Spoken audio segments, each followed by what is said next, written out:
এই একটা টান হয়েছে এখানে, মাছটা হোক। এই তো কাকু কিন্তু ছিপ কাঁপিয়ে দিচ্ছে এখন। So hey guys, welcome back to my channel. তো আজকে আমরা চলেছি কলকাতার দিকে, আর পুকুরটি বেশি দূরে না, 1 নম্বর থেকে একটু এগিয়ে, কিছুটা বলতে পারো দমদম ক্যান্টনমেন্টের ভেতরে। তো বন্ধুরা, আজকে যে পুকুরটায় যাচ্ছি, এই পুকুরটার পাস মূল্য হচ্ছে 300 থেকে 400 টাকা। তো 300 থেকে 400 টাকা বলার কারণ আছে, কারণ এখানে মেম্বার নন মেম্বারের ব্যাপার আছে। তো তোমরা অনেকেই গেস করতে পারছো যে আজকে কোন পুকুরে যাচ্ছি। হ্যাঁ, তোমরা যারা গেস করতে পারছো তারা ঠিকই ধরেছো, আর যারা গেস করতে পারোনি তাদের জন্য বলে দিচ্ছি, আজ আমরা চলেছি ধোপা পুকুরে। আর এখন বাজে হচ্ছে প্রায় 3টে। তো তাই একটু দেখতে যাচ্ছি যে পুকুরের রেজাল্টটা কিরকম কি আছে। আমরা কিন্তু প্রায় ভিডিওর মাধ্যমে বলে দিচ্ছি যে আমরা কোনো পুকুরে স্পন্সর করি না, জাস্ট আমরা মাছ ধরা যারা দেখতে ভালোবাসে তাদের জন্য ভিডিওগুলো করি। তো যারা যারা ধোপা পুকুর চেনো তারা অবশ্যই কমেন্ট বক্সে কমেন্ট করে জানিয়ে দিও অ্যাড্রেস কি আছে কি না আছে। তোমরা যদি চাও তো অন্যের হেল্প হতে পারে। তো গাইস, আমরা এখন আছি 1 নম্বরে। আমরা কিন্তু 1 নম্বর থেকে এখন আসছি গানসাল ফ্যাক্টরি। তো এই হচ্ছে গানসাল ফ্যাক্টরি, আর এই গানসাল ফ্যাক্টরি থেকে একটু এগিয়ে হচ্ছে ধোপা পুকুর। তো আমরা কিন্তু এই সিগন্যালটা থেকে এখন ডান দিকে চলে যাবো। তো বন্ধুরা, মোটামুটি এক কথায় বলতে পারো সেন্টার জেলের পিছন সাইডে হচ্ছে যে গোড়াবাজার আছে, গোড়াবাজারের পাশে হচ্ছে ধোপা পুকুর অবস্থিত। তো কম বেশি আমরা কিন্তু আজকে পুকুরের রেজাল্টটাই দেখতে এসেছি। তো সঙ্গে থাকো, দেখতে থাকো পুরো ব্লগটা। আর যদি ভালো লাগে তো লাইক কমেন্ট করো। তো আজ কিন্তু ধোপা পুকুরে কিন্তু প্রচুর শিকারি বসেছে, দেখতেই পাচ্ছ কম বেশি। আমরা এখন গাড়ি এখানে রেখে দেবো।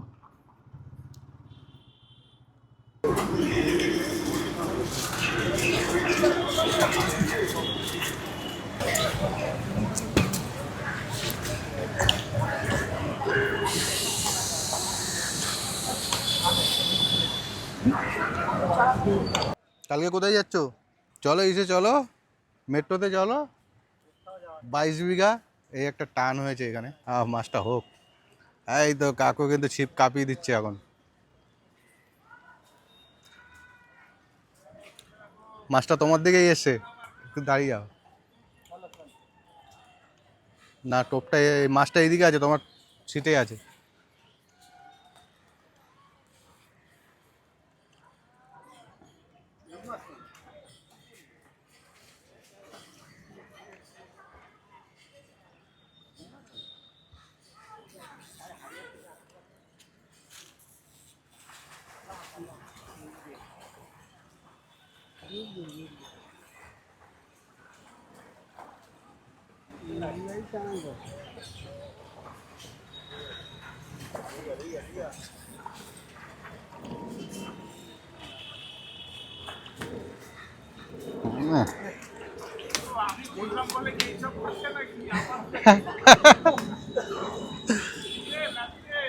তো সিট নাম্বার 26-এ একটা মাছ হয়েছে।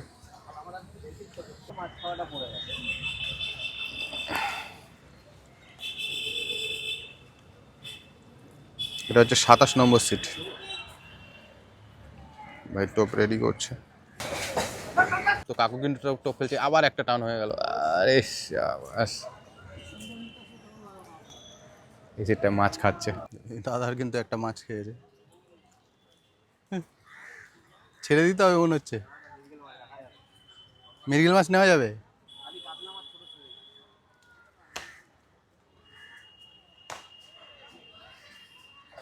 এই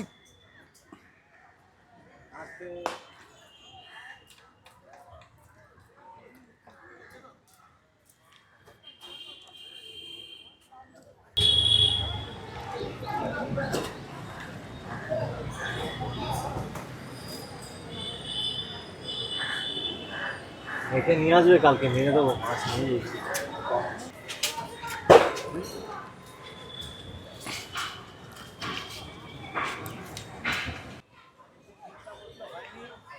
ওপারে কিন্তু একটা বড় মাছ খেয়েছে। হ্যাঁ, তো দেখি ভিডিওর মধ্যে দিয়ে দেওয়ার চেষ্টা করব। মাছ খুলছে, দেখো ওই যে সব ভিড় হয়ে রয়েছে, দেখি দেখানো যায় কিনা।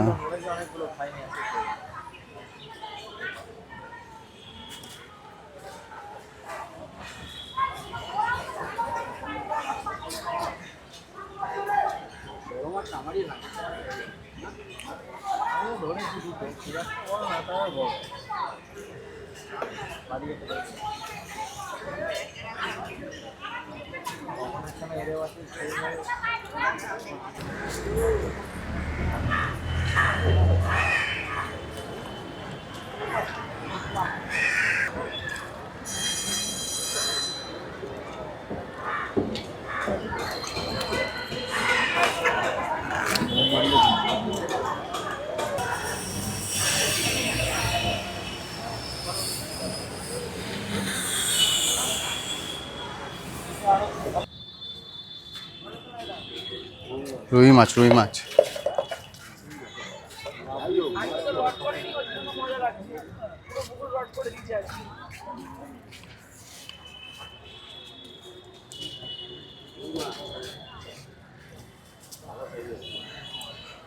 তো বললাম তো রুই মাছ।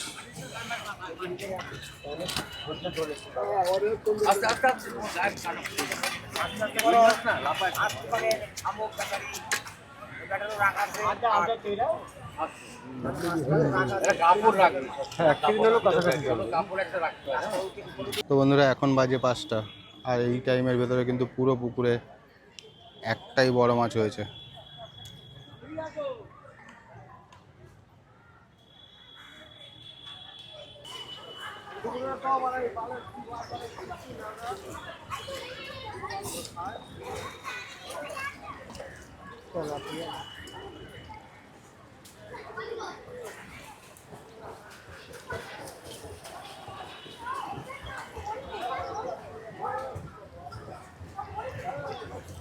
চারা চারা কাতলাগুলো সব খাচ্ছে।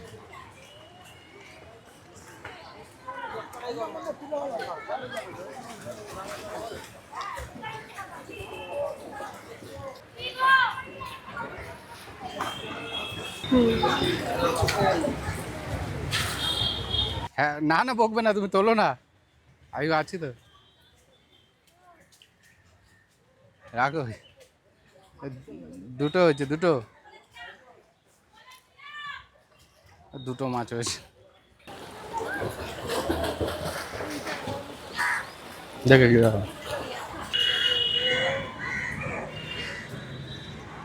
কত নম্বর হয়? চারে।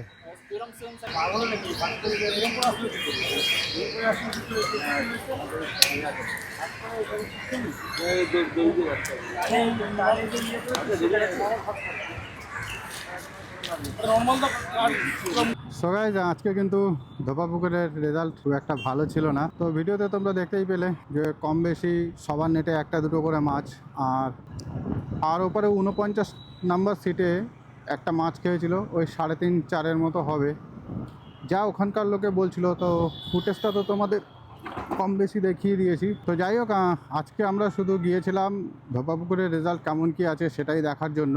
আমরা খুব সম্ভব ধোপা পুকুরে ছিপ ফেলতে যাব, সেরকমই একটা চিন্তা ভাবনা রয়েছে। তো আজকে রেজাল্ট দেখে যা মনে হলো, আমরা এর মধ্যে হয়তো আসবো না ধোপা পুকুরে ছিপ ফেলতে, কারণ কিছু শিকারি চেনা পরিচিত আছে এবং তাদের সঙ্গে কম বেশি কথাবার্তা বলে যেটুকু যা বুঝতে পারলাম, মাছ হয়তো 2-1 দিন আগে হয়তো মাছ খেয়ে গেছে, এখন এই মুহূর্তে কিন্তু মাছ খাওয়া কমিয়ে দিয়েছে। আর তোমরা হয়তো লক্ষ্য করোনি যে পুকুরের জলের কালারটা ঠিক কেমন আছে, জল কিন্তু অনেক চেঞ্জ হয়েছে, ওভারঅল পুকুরের জল কিন্তু বেড়েছে। তো ধোপা পুকুরে আমরা এর মধ্যে আর যাচ্ছি না। তো কম বেশি তোমরা তো দেখতেই পেলে পুকুরের কিরকম কি রেজাল্ট, তো তোমরা চাইলে যেতে পারো। তো বন্ধুরা, এই ছিল আজকের ভিডিও, আবার দেখা হবে নতুন কোনো ভিডিওতে। সবাই ভালো থেকো, সুস্থ থেকো, আজকের মতো টাটা।